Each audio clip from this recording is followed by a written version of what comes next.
south wind 30 to 40 knots with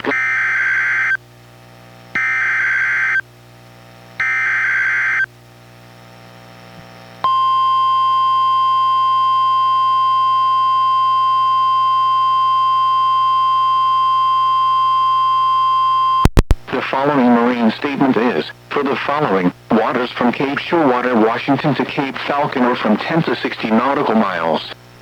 The National Weather Service in Portland has issued a special marine warning for waters from Cape Shoalwater, Washington to Cape Falcon or from 10 to 60 nautical miles until 4:30 a.m.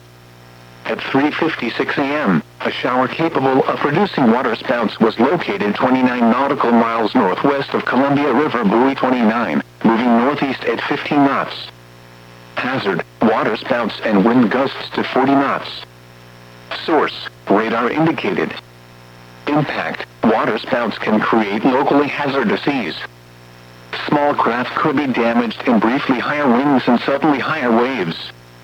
The shower will remain over mainly open waters.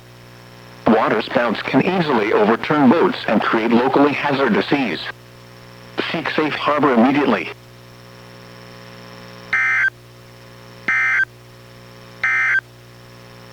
This is NOAA weather radio station KEC 91 broadcasting on 162.9